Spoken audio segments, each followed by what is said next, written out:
حدیث کی ابتداءً دو قسمیں ہیں، خبر متواتر، خبر واحد۔ خبر متواتر وہ حدیث ہے جس کے روایت کرنے والے ہر زمانے میں اس قدر کثیر ہوں کہ ان سب کے جھوٹ گھڑ لینے پر اتفاق کو عقل سلیم محال سمجھے۔ خبر واحد وہ حدیث ہے جس کے راوی اس قدر کثیر نہ ہو۔ اب مختلف اعتبار سے خبر واحد کی تین تقسیم ہیں۔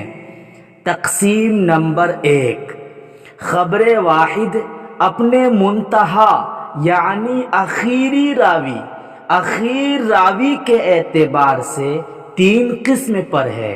نمبر 1 مرفوع، نمبر 2 موقوف، نمبر 3 مقطوع۔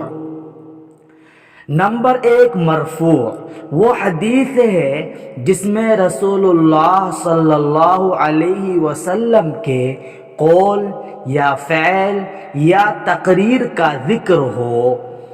نمبر 2 موقوف وہ حدیث ہے جس میں صحابی کے قول یا فعل یا تقریر کا ذکر ہو۔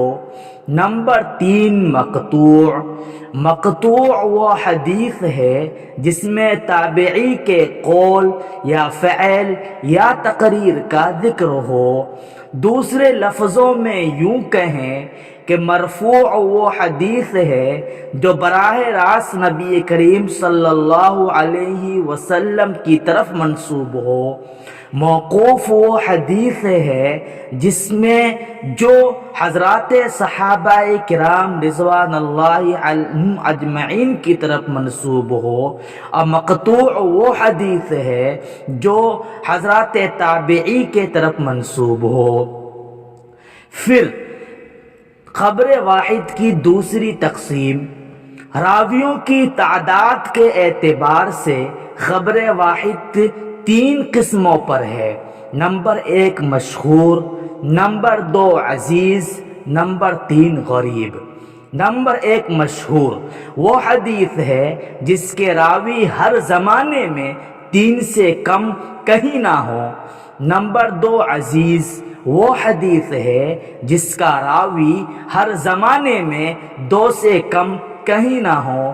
غریب وہ حدیث ہے جس کا راوی کہیں نہ کہیں ایک ہو۔ اب قوت اور ضعف کے اعتبار سے خبر واحد کی تیسری تقسیم ہوتی ہے۔ قوت اور ضعف کے اعتبار سے یعنی حدیث قوی ہے یا ضعیف ہے، اس اعتبار سے خبر واحد کی دو قسمیں ہیں۔ نمبر 1 مقبول، نمبر 2 مردود۔ مقبول وہ حدیث ہے جس کے راوی کا سچا ہونا غالب ہو۔ مردود وہ حدیث ہے جس کے راوی کا سچا ہونا غالب نہ ہو۔ اب ان دونوں کا حکم۔ حدیث مقبول کا حکم یہ ہے کہ حدیث مقبول سے استدلال کرنا اور اس کے مطابق عمل کرنا واجب ہے، اور حدیث مردود کا حکم یہ ہے کہ حدیث مردود سے نہ استدلال کر سکتے ہیں اور نہ اس پر عمل کرنا واجب ہے جب تک کہ راویوں کے حالات سے مکمل طور پر بحث نہ کر لی جائے۔